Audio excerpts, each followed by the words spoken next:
might have heard the comforting talking point, don't worry, the climate has changed before in the past, and plants and animals have survived.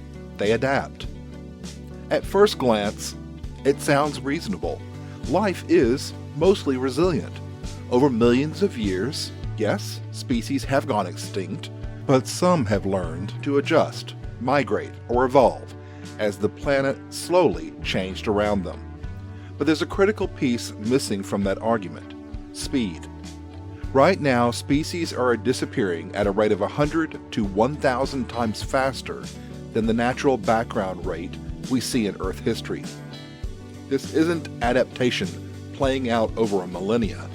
It's change happening faster than biology can keep up. Today we're going to look at what I call the global obstacle course, and why modern climate change is forcing plants and animals into a brutal choice: adapt, move, or die. Welcome to the podcast. I'm Dr. Mack, and this is the Climate Translation.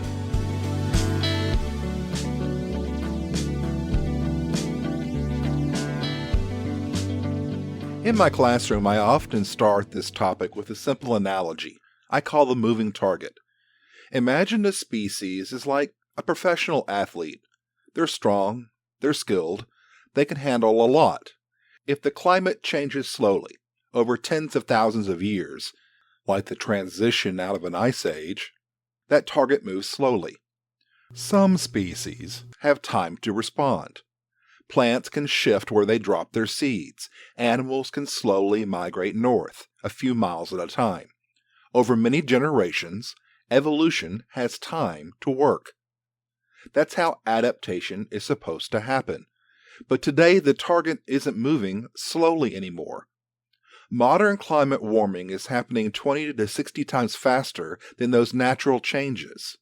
It's like asking the same athlete to hit a target that's now mounted on a supersonic jet. No matter how strong or talented they are, the rules of the game have changed. That brings us to what I call the speed trap. One of the most common things I hear from both students and in public conversations is the idea that life is mostly resilient and that species have adapted in the past. On the surface, that's true.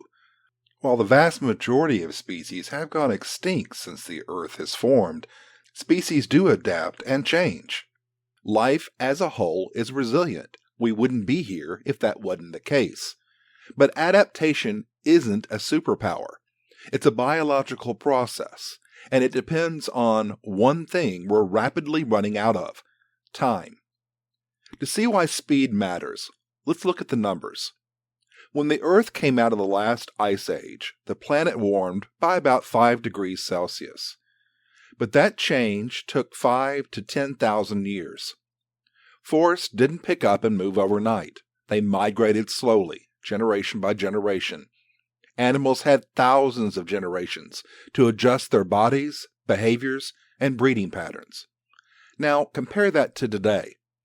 We're on track to see a similar amount of warming, not in thousands of years, but in 100. That's a magnitude greater than the natural climate shifts. This creates something scientists call an evolutionary mismatch. Evolution works like a long conversation between species and the environment. Traits that work get passed on. Traits that don't slowly fade away. But right now, we're changing the environment so fast that many species don't even have a chance to respond. The conversation gets cut off mid-sentence. And there are some hard limits that make this speed trap especially dangerous. First, it's the generation gap. For a species to adapt genetically, it has to reproduce a lot. If you're a fruit fly with a lifespan of a few weeks, you might have a dozen generations in a short time. But if you're a rhinoceros or an elephant, animals that take years to mature and have very few offspring, you simply can't evolve fast enough to keep up with the rapidly warming planet. Second, there are fixed limits when it comes to heat. Research shows that while many animals can adapt to colder temperatures, They hit a biological wall when it comes to heat. Their cells, proteins, and organs just stop functioning after a certain point. No amount of trying harder can push past that limit. And third, there's something called phenotypic plasticity. It's a fancy way of saying flexibility. Some species can change their behavior. Birds may nest earlier in the year. Some insects become lighter in color to reflect heat. But flexibility only works up to a point. When warming becomes a tidal wave instead of a gentle rise, that flexibility snaps and populations collapse. When we put this all together, the picture becomes clear. The problem isn't that life can't adapt. The problem is we're changing the climate faster than that adaptation can happen. We're outrunning the very process that allows life to survive change in the first place. And that's the challenge plants and animals are facing right now. At this point, a fair question usually comes up. If the world is getting warmer, why can't plants and animals just move north? On paper, it sounds reasonable, and in fact, many species are already trying. On average, plants and animals are shifting toward the poles at about 6 kilometers per decade. But here's the problem. We haven't given them a clear path. We've turned the planet into a massive, high-stakes obstacle course. To understand why this matters, we need to look at how migration used to work. During past climate shifts, animals moved across wide, unbroken landscapes, forests connected to grasslands, wetlands flowing into rivers. An elk or turtle could slowly follow suitable conditions over generations. Today, that continuity is gone. The first barrier is physical fragmentation. We've carved the planet into pieces with millions of miles of highways, rail lines, fences, and pipelines. For a small animal, a 6-lane interstate isn't just a road, it's a deadly barrier. For larger animals, traffic and fencing turn migration routes into traps. Cities create an even bigger problem. Urban and industrial areas form vast islands of concrete and heat that many species simply can't cross. If an animal is trapped on a shrinking patch of forest surrounded by development, it's not trying to migrate, it's stuck. The second barrier is timing. Migrating isn't just about getting to a cooler place, it's about arriving at the right time. This is where scientists talk about physiological mismatch, which just means things are out of sync. Take birds, for instance. Many species rely on an internal biological clock to know when to fly north. But as spring arrives earlier, insects may peak weeks before the birds arrive. The birds show up on schedule only to find the pantry already empty. The same problem shows up with insects and plants. A butterfly might successfully move north, but if the specific plant its caterpillars depend on hasn't moved or can't survive the new conditions, that butterfly has migrated into a food desert. The third barrier is probably the most brutal. It has nowhere to run. Mountain species. For small rodents and alpine plants that need cold conditions, moving north often means moving uphill. As temperatures rise, they climb higher and higher to stay cool. But mountains end. Scientists sometimes call this the extinction elevator. You keep moving up, step by step, until there's no more mountain left. Even before reaching the peak, the usable habitat shrinks to a smaller and smaller circle, squeezing populations into decline. This is why migration by itself is no longer a reliable escape plan. We've built walls around landscapes. We've scrambled the timing of food and seasons. And in some places, we've simply taken away every possible direction to move. So when we hear that nature will adapt, or species will relocate, it's important to understand what we've changed. The challenge isn't willingness, it's feasibility. For many species, the path north just isn't open anymore. So far we've talked about movement, why plants and animals can't simply pack up and head north, But adaptation isn't just about geography. It's also about biology. And this is where things get even more constrained. Every species has a hard limit, a physical boundary written into their bodies. No matter how resilient life is, no organism can negotiate with basic biology. Let me give you a few examples. Take rhinoceroses.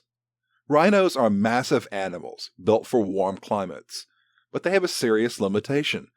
They can't sweat. Humans cool themselves by evaporating sweat off their skin. Rhinos don't have that option. When temperatures rise, their main tools are shade, mud wallows, and slowing down. That can work, up to a point. But once air temperatures and humidity cross certain thresholds, the strategy stops working. Heat builds up faster than the body can release it. At that point, even resting in the shade isn't enough. Overheating becomes a life-threatening problem, not because the rhino is weak, but because its physiology has reached a ceiling. Now let's shrink things down. In Australia, there's a small marsupial called a numbat. Numbats are insect eaters, and they're active during the day, but they have an incredibly narrow thermal window. On hot days, a numbat can only spend about 10 minutes in direct sunlight before it risks fatal heat gain. Climate change forces them into a brutal choice. If they hunt less to avoid the heat, they starve. If they shift their activity to cooler times, like dusk or night, they become easy target for predators they didn't evolve to deal with. There's no good option. It's not a failure to adapt, it's a trap created by their physiology. Then there's coral reefs. Corals don't get to move at all. They're fixed in place. They already live very close to the upper temperature limit. Inside coral tissue live tiny algae called zooxanthellae. They provide most of the coral's energy. When ocean temperatures rise by just 1 or 2 degrees Celsius, that partnership breaks down. The corals expel their zooxanthellae algae. This is what we call coral bleaching. Bleached coral is not dead immediately, but it's starving. If temperatures don't drop quickly, the reef dies. No migration, no behavioral workaround, just hard biological boundaries that have been crossed. When I explain this to students, I emphasize something important. Climate change doesn't usually kill species by dramatic catastrophe. It kills them by pushing them past what their bodies can tolerate. Adaptation works when conditions shift slowly and stay within biological limits. But when warming is fast and relentless, those limits become walls. This is why we can't rely on resilience alone. Some species can move, some can adjust their behavior, but many are already living at the edge of what their physiology allows, and when they push past that edge, there's nowhere left to go. That brings us to the part of the show where we step away from the graphs and data and look at the real-life situations, because climate conversations don't happen in classrooms or labs. They happen at barbecues, at family dinners, and at work lunches. So if you hear someone say, "Why should we be worried? Plants and animals adapt." Try translating the science into pictures they can see. Here's some simple ways to do that. You can say, "You're right. Nature is really good at adapting, but adaptation runs on a biological clock, and the clock only ticks so fast. Right now we're changing the climate up to 50 times faster than that clock is designed to handle. It's not that nature is weak, it's that we've changed the speed of the race. We're not asking a tortoise to run faster, we're asking it to beat a Ferrari." If someone says, "Well, can't animals just move north?" Try this. In the past they could, but today the doors are locked. Our landscapes are filled with highways, cities, fences, and farms. What used to be a wide open path is now a maze of dead ends. You could say, "Try picking up your house and moving it to a cooler neighborhood," but finding every road is blocked by a brick wall. That's what migration looks like for a lot of wildlife today. They aren't refusing to move. They're trapped. Sometimes people point out that rats, pigeons, and weeds are doing fine, and that's true, but they're generalists. They can eat almost anything. Most of nature isn't like that. Would you be okay if the only food left was plain crackers? Some species can survive on almost anything. Most can't. Many animals and insects depend on one specific plant or one specific timing of food. If that food disappears, they don't adapt, they starve. A world made only of survivors is a fragile world for everybody. And here's the most important translation of them all. When we talk this way, we're not denying nature's resilience, we're respecting it. We're acknowledging that even the strongest systems have limits, especially when we're changing the rules of the road this fast. And we need to seriously consider what we're doing.